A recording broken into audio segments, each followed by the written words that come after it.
Along with individual experts, SurgeonMasters brings you life improvement strategies in 10 minutes. These proven principles and strategies are easy to learn and can be applied immediately, allowing you to practice your best. Here's your host, Jeff Smith.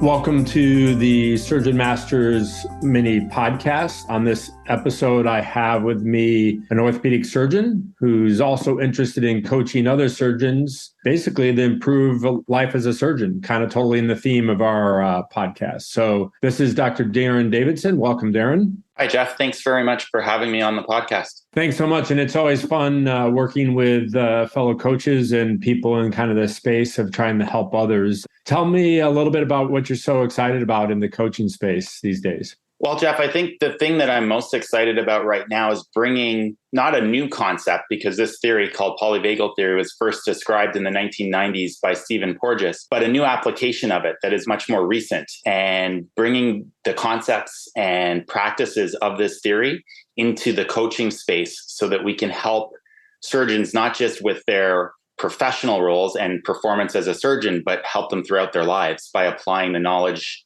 and skill set that comes with polyvagal theory. So I'm intrigued. Tell us a little bit more about what polyvagal theory is and what it's about. Polyvagal theory was first described by Stephen Porges in the 1990s. And just to summarize it a bit for the sake of time and interest, it basically describes how we experience life as humans in all aspects of our life, internal and external, at the most foundational physiologic basis, our autonomic nervous system, and then provides us a very actionable framework that we can use to shift and adjust our physiology to match the demands of whatever we're doing in the present moment.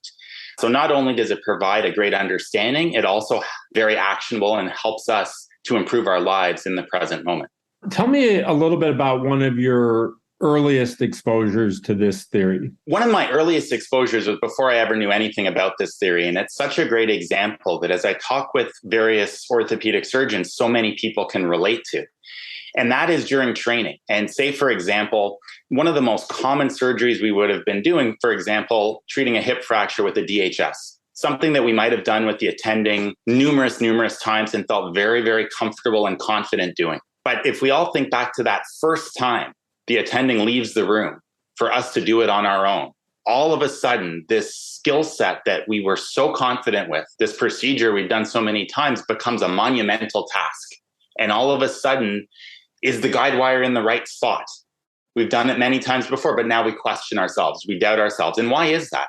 Our training hasn't changed. Our experience, our skill set, our knowledge, our preparation are all the same. There's one thing that's changed, and that is how our nervous system is perceiving the situation. And this is all governed by the principles of polyvagal theory.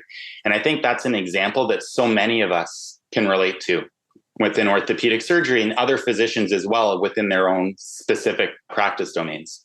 Excellent. So kind of just it's our response to something changing in the circumstances, and then our body does what, and kind of like what's the next step in this theory of how to deal with that? Yeah, exactly. So maybe just to unpack it a little bit so that it makes more sense. There's several important core tenets of polyvagal theory, two of which apply specifically to the example we spoke about. The first is the hierarchy of our body or physiological states. And there's three main ones. The first one is called ventrovagal, and that's governed by the ventral portion of our vagus nerve. And that's when we're most grounded, most expansive. It might be when we feel the most confident. As we go down the hierarchy, we get to a sympathetic physiological state, which is that typical fight or flight response that we know about. And then as we descend further, there's a third state governed by the dorsal branch of the vagus nerve called the dorsal vagal state. And that's essentially a shutdown state when we kind of want to run away and hide or fake death if the threat were that severe. In addition to that, there's a concept of neuroception, and that's how our nervous system takes in cues or stimuli within our bodies and outside of our bodies to determine if there is threat or safety in the environment. If there's threat, we move to sympathetic and dorsal vagal states. If there's safety, we move to a more ventral state. And with that background, we can then unpack further the DHS example. So when we're a resident and we're doing this case with an attending, that attending, hopefully, is providing cues of safety and support. They're right there. The attending can help if needed. They're providing reassurance that the guide wire is in the right place. We're doing things properly. So we develop those skills to do that procedure. But as soon as the attending leaves the room, from the example we just gave, that safety has now been removed. And now it's very possible that our physiology shifts from having that more ventral, grounded, confident state into a sympathetic state, which is why we then start to question everything and have more doubt, less confidence. And a surgery that we had done many, many times before, all of a sudden can become a very challenging situation. Excellent. How you laid that out, that makes total sense to me. I'm curious, kind of other examples or another example. To take a very everyday example is driving in traffic. And this is something we also all can relate to. And this relates to the physiological state that we're in can influence how our nervous system goes through that neuroception process and then shifts our states as a result. So the driving in traffic, we've all had times where we come up across traffic and just nothing really phases us. We don't mind, we relax, we are unaffected by it. We have other times where we might become agitated or frustrated, aggravated, annoyed, what have you. So what's the difference? The traffic is the same. The difference is our physiological state, if we unpack it, when we hit the traffic is probably different. So I know for myself, if I am driving somewhere but don't have a specific time frame to be there, I'm probably not going to be fazed by the traffic. But if I'm already running a little bit late, your nervous system is already in a bit of that mobilized sympathetic state. So when the traffic comes, the neuroception process drives it further into that fight or flight response, further generating those feelings of anxiety or frustration, annoyance, aggravation. So another very everyday example, what this theory would predict, how it plays out in our lives. And so that brings us to the point of, now that we have that awareness, what are the things that we can do to help us manage those perhaps more stressful situations, or the times where perhaps the wrong component of the vagus system are functioning? This is where this theory becomes so actionable. So we don't control where our physiology goes, because neuroception happens beneath conscious awareness and it's almost instantaneous. But what we can take control over is identifying what body state or physiological state we're in, and then developing in advance skills and strategies to help us shift that state to where we want it to be. One of the most powerful of those skills would be breathing. And breathing is pretty cool because what it gives us is three different things. One is the ability to identify our state, because our breathing will change in each of those three states. Two is an ability to shift our state. And the third is it actually can be used to train our ability to shift states later on.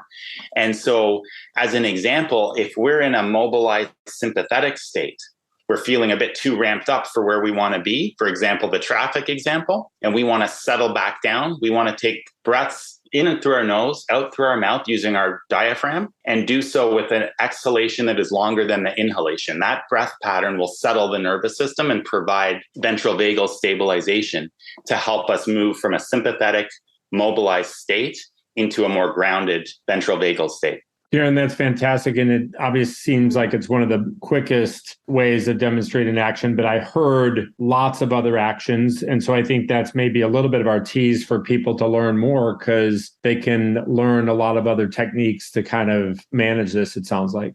Well, I'm going to have my action item a little bit be for everyone to learn more from you. It sounds like you integrate that into your coaching and in educating them, but also as opportunities for your clients to learn about that and facilitate that. So I'm going to direct them to you. Sounds good? That sounds great. I think this is something we can all benefit from, and it does actually cross over into all aspects of life. It's not just professional benefit, it's also at home with family, with friends, with pets, with our interaction with nature, with ourselves. So it really can provide significant benefits in many aspects of life.